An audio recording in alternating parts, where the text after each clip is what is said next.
ادھر امریکہ اور اسرائیل سے متعلق ایران کا بڑا بیان سامنے آ چکا ہے۔ پاسداران انقلاب 560 امریکی فوجیوں کو ہلاک یا پھر زخمی کرنے کا دعویٰ کر رہے ہیں۔ امریکی سینٹ کام نے بھی لڑائی میں جانی نقصان کا اعتراف کیا ہے، تاہم تعداد ایرانی دعووں کے برعکس ہے۔ امریکہ، اسرائیل اور ایران جنگ میں حملوں کے ساتھ بیانات میں بھی شدت آ گئی۔ ایرانی ذرائع دشمن پر کاری وار اور بڑے پیمانے پر ہلاکتیں ظاہر کر گئے۔ دعویٰ کیا کہ اب تک 560 امریکی فوجی ہلاک یا زخمی ہو چکے ہیں۔ پاسداران انقلاب کا کہنا ہے ایران نے 3 امریکی اور 92 آئل ٹینکروں کو میزائل سے نشانہ بنایا، جو اب خلیج فارس اور آتنہ ہرمز میں چل رہے ہیں۔ یہ حملے ایرانی فوجی کارروائیوں کا حصہ ہیں، جس کے نتیجے میں امریکہ اور برطانیہ کے تجارتی مفادات کو براہ راست نقصان پہنچا ہے۔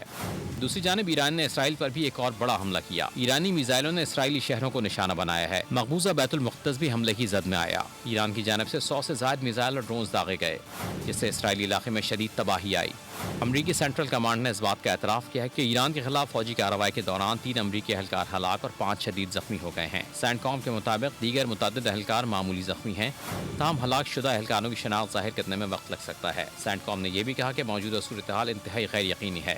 امریکی فوج کی جانب سے مزید رد عمل کی توقع ہے۔ اس دوران ایران اور امریکہ کی طرف سے 2 طرفہ کارروائیاں جاری ہیں۔ جوابی حملے برسود جاری ہیں، جس سے خطے میں کشیدگی مزید بڑھ گئی ہے۔ سبسکرائب کریں اور بیل دبائیں تاکہ کوئی خبر رہ نہ جائے۔